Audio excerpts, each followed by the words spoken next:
mobile फनाव hi hello' tata bye बाय tata bye बाय सना जिउ टाटा बाय बाय होनैनो टाटा बाय बाय होलांबाय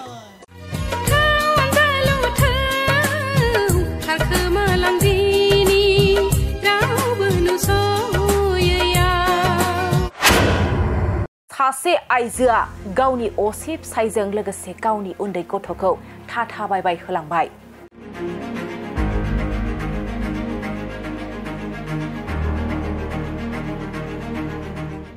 नंगौ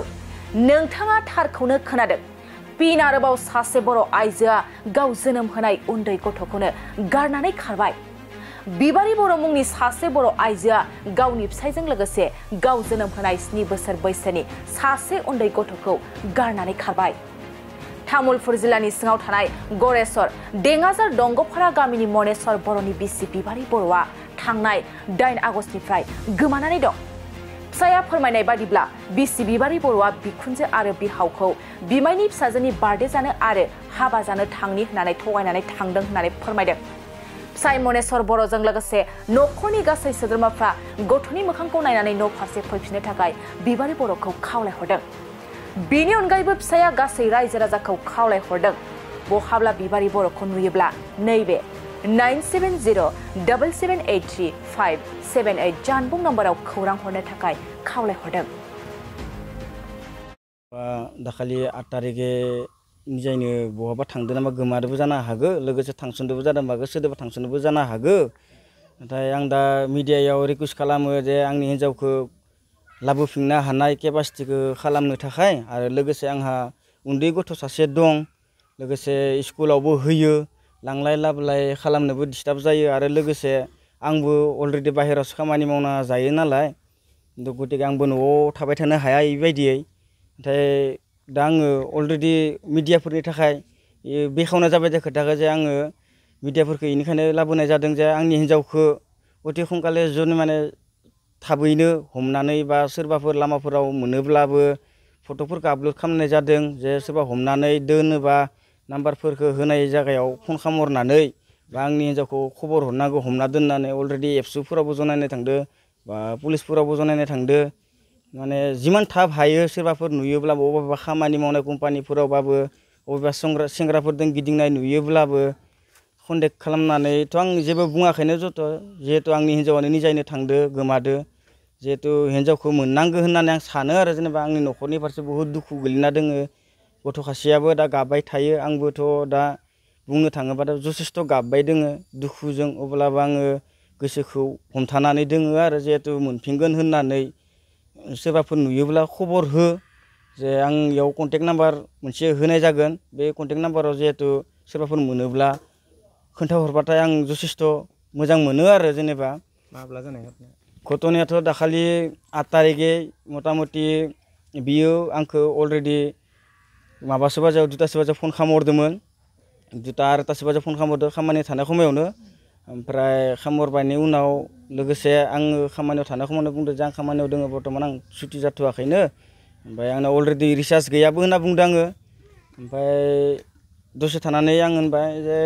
बेथ' आंनाव रिसार्जबो गैखाया नालाय जुदि फन खालामहैयोबा दायो खालामहरबानो जाबाय होनना बुंदों आरो आङो ओमफ्राय अलरेडि खामानि खारग'नो समायाव खेबसे आंखौ 5टासो बाजियाव फन खालामहरदोयो ओमफ्राय आं इयावबो बुंबाय जे आङो दुगैना दै लोमनानै ओंखारलांगोन दा आंनो रिसार्ज गैया दायो आंखौ कल खालामबानो जाबाय होननानै ओमफ्राय जुदिना खारदों बे समाव बियो हरनि आंखौ खेबसे 9टासो बाजियाव ओंखाम जाबायना जायाखै खबरखौ लानानै बेनिफ्राय जे नों ओंखाम जायाखैबा जाना लादो बा जाबायबा दसे जिरायदो आंबो उन्दुनो ओंखारबाय आं ओजा फिसाजोखौ दोननानै फैदों दिनै लायनो थांदिया गाबोन फुङावनो थांनांगौ होननानै बुंनाय जादों आरो आंखौ इयो ओमफ्राय आंबो मानिना लादों अलरेडि आं जथेस्थ' अनखायो मानियो ओमफ्राय आंबो दे होमबालाय आंहा रिसार्ज गैया गाबोन 6टा बाजियाव बिनो निजायनो बुंदोंमोन जे फन हरगोन आङो ओमफ्राय अलरेडि आंखौ फन हरदिया ओमफ्राय आङो फुङाव खामानियाव थांनो थाखाय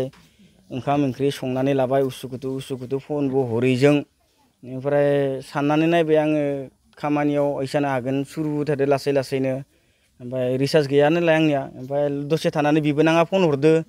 बिबोनाङा फन हरनायाव बुंबाय आङो आंनाव रिसार्ज गैया नों खेबसे फन खालामहरबावो होननानै बुंबाय ओमफ्राय बिबोनाङा होनबाय आं 20 बारसो फन खालामबाय थिखाङाखै आरो नेक्स्ट बार खालामनायाव सुइस अफ खालामबाय होनना बुंदो आरो ओमफ्राय आङो दे होमबालाय आं खामानियाव थांला आङो थांगासिनो दं होननानै बिबोनांखौ बुंनाय जादों ओमफ्राय बिबोनाङा होनदो दे फटाफट गुमै फै नोङो आंबो ओजा थांनि होननानै बुंदो आरो बिबोनाङा ओमफ्राय अलरेडि न'फोरावबो खबर लाहरबाय आङो नोंसोर थांनाय नुदोंना मादोंना मा होननानै बुंनो सोंहरजोब्बाय आरो ओमफ्राय न'नि मानसिया होनना बुंदों उमुखसिनि बाजियाव ओंखारलांदों ओमफ्राय सोरखौबा बियो बुंदों आरो जेनेबा फादार मुवा खोनानाय मथेबा जे सारियालियाव आंखौ लोगो हमबि सारिथा बाजायाव होननानै बुंनाय जादों ओमफ्राय लोगोसे ओमफ्राय फादारमोनखौ आं सोंफायबायबो फादारमोन नोंसोरथ' इखिना खोथादो खोनादोंमोनबा मानो एसे हमथादिया होननानै फादारमोना होनदो अलरेडि जायदों इदोंनो फन रायलायबाय थाखायो लोगोफोरजोंबो जों मारै मा कन्टेक्ट खालामनो हानो रावबो कन्टेक्टखौनो खालामनो हाया बिनि फन रायलायनायखौ माने बे सिस्टेमाव रायलायो बियो होनना बुंबाय आरो ओमफ्राय दे होमबा जियानो जाया मानो होनना फादारमोनखौ बुंबाय बुंनानै ओमफ्राय जों फादारखौ बुंबाय आरो आङो होमबा ओजा थांना फैनो र' खेबसे खबर लाना फैनो बोरै जाखो होनना बिखुनजोनि न'आव थांबाय आङो बिखुनजोनि न'आव थांबाथाय बुंबाय जे फैसा दिहुननो होननानैसो फैदोंमोननो बिबोनांनो थारमाने बिजाब बायनो होननानै माने फैसा बिदाया सोना हरदोंमोन मुम्बाइनिफ्राय बे फैसाखौ बि दिहुननो होननानै फैदोंमोननो ओमफ्राय बे फैसाखौ दिहुनदोंबो इयो अलरेडि दिहुननानै थारमाने गारि भारा गैया बेयो आंनियाव गारि भारा गैयिखाय आं हराखै फैसाखौ आं थारमाने फैसाखौ हरथ'वाखैमोन मोनाखैमोनबो आङो कम्पानिनिफ्राय मोनबाथाय हरगोन 10 तारिख दिनै 10 तारिखआव हरनाय टारगेटमोन आरो आंनिया ओमफ्राय दा बिबोनाङा होनबाय आरो गुमै आब'आ फैसाखौ दिहुननो थांनो होननानै थांदोंमोन लोगोसे मोनायाव फैफिनगोन होननानै फैफिनदिया फुङाव फन खालामबाबो मोनदिया होननानै बुंनाय जादों आरो आंखौ ओमफ्राय लोगोसे आङो ओमफ्राय बुंबाय जे मा बुंलांदों होनना बुंबाय आरो मानसिफोरखौ होमबा सोरनिबा सिगाङाव बुङोनो रौतायाव थांनि आलासि जानो ओमफ्राय सोरनिबा सिगाङाव बुङो जे माबा गरेस्वराव बार्थडे दङ आमाइनि फिसाजोनि ओमफ्राय इसा बुंदों आरो सोरनिबा सिगाङाव ओमफ्राय अलरेडि सुइजार गांनै बायना लाखादो बियो ओमफ्राय सुइजारखौ बायना लानायाव सोरबा सोंनायाव बुंदों इमान गिदिर सुइजार मानि थाखाय बायदो नोङो होनना बुंदो आरो कुर्ता मानो बायदो होनना बुंनायाव ओमफ्राय इसोरो माने खानै दोङो खासेनो लांबालाय बोरैथो जानो खानैनोबो एखे समानखौनो लांनांगोन होननानै माने गांनै बायना लानाय जादों आरो बियो ओमफ्राय बे गांनैखौ बायना लानानै बियो लोगोआव लांफादों माने अलरेडि बियो खामानि मावनायफोराव हयथ'बा गाननो थाखाय लांफानाय जादों बियो दा अबाव आं दा साननाय मथेबा बे माने खारनायनि जाहोनाथ' बिनिया बेलेग एख' गैया न'खरावथ' जेबो खस्थ'बो मोना जेखौ माबा गैया बे माबा मोनसे प्रब्लेमाव हयथ'बा भुगिनानैबाबो जानोबो हागौ खिन्थु आंनि सिगाङाव बे खोथाखौ फोरमायाखै बिथाङा मानो होनबा लोगोसे आंबो बुजिदों बे माबा मोनसे दुखुआव दोङो दुखुजों थांदोंबो जानो हागौ होननानै सानदों आङो खिन्थु आंखौ फोरमायनांगौमोन आरो बे दुखुखौ अब्ला आङो सुफुंनो हागौमोन नङा होमबा आं दा खावलायो दा बेखौ माने जा न'आव फैफिनांगौ आलो गोजोनै फैफिननानै संसारखौ मोजाङै जाफिननांगौ गथ' खासे दोङो गथ'जों रुजु रुमु न'खरखौ सोलिनांगौ मानो होनबा प्राइभेट स्कुलाव होनाय गथ' खासे बेखौ दा सरकारियाव नामायनोबो हाया आजिखालि सरकारियाव नामायनांबाबो बहुद रुल दोङो ओंखायनो आङो थारमाने गथ'खौ लाबोफिननो मा अननानै गथ'खौ मोखांखौ नायनानै फैफिननो थाखाय खावलायहरो आरो सोरबाफोर लामाफोराव लोगो मोनोबा जथेस्थ' खहायनि थाखाय आंखौ खहाय खालामनायनि थाखाय आं खावलायहरो आरो जेनेबा गासैखौबो आंनि बिहामजो गोदोरा बिनो न' गाजेननाय आं बिहामजो मारै थांखो मारै न'निफ्राय बाहेर जानांखो पात्ताखौनो मोनदिया आंनि सिगाङाव आयै आं थांसै हाबा जानो थांसै हाबा जानो थाङै आङो खानथामसो थागोन आं होननानै आफाया बुंलांदों आंनि सिगाङाव आयै आं थांसै हाबा जानो थांसै होनना बुंदो आं हाबा जानो थांदों नंबाय थादो गथ' खासेखौबो जा बियान लानाव दोनहैदो बियान लानाव दोनहैबा आङो बुंबाय मा आपिखौ हाबा जानो थांदों नंबाय थादो नंबाय थाबाथाय आं फैफिनगोनसो नंबाय माबा बार्थडे होनना बुङो माबा हाबा जानो थांनोबो होनना बुङो आं मा थांदों मा मादों मोजां मिथिया आयै आं थांसै हाबा जानो आं सानथामसो थागोन होनना बुंदो दा गथ' फिसाया गाबबाय थादो दा जोंहा फिसाला गोदोराबो गैया न'आव फिसाला गोदोरा गैया गुवाहाटियाव थांदो खामानि मावनो दा फिसालाखौ मारै कर'ना मा थांखो बेयो ज' घटनाखौ नांलांखो आं मिथिनानै हमना मोनासै आंबो मा बुंनो आंबो बेंदों मिथिमासै इमान उतारबो होनो हाया बिहामजोजों रायज्लायनाया इमान अभ्यास गैयाना दा आं फिसालाखौ नंदोंमोन मा न'आव फैथो फैनानै आपिखौ खावखन खालामफैथोसो नंदोंमोन जा आपिखौ गिदिर घटना जागोन होनना मिथियाना जा फिसालाया मिथियाब्ला फैनानै दा मा थांखो मा फैखो नागिरफैदो दा मा खालामनाय गाहाम जागोन होननानै मानसिफोरखौ थुब्रायनानै रायज्लायदो दा मानसिखौ नागिरबा मोनाखै दा मा थांदों मा फैदो फैनांगौ न'खराव फैनानै न'खरखौ मोजां खंखार जाफैनांगौ बे बिहामजो गोदोर आंनिनो खासे फिसाला गोदोर खानै फिसाला दोङो दा उदै खासे बिहामजो उदै दोङो आरो बे बिहामजो गोदोर दोङो दा आं आबै फिसा खासे दोङो बिमाखौ गारनो हादेरनाय जायाखै दा खिना लाबाबो खिथु सुना लानो रोङा आंहा सुना लायो बिसनाफोराव आंथ' बुरि मानसि दा सुबाय थानो हाया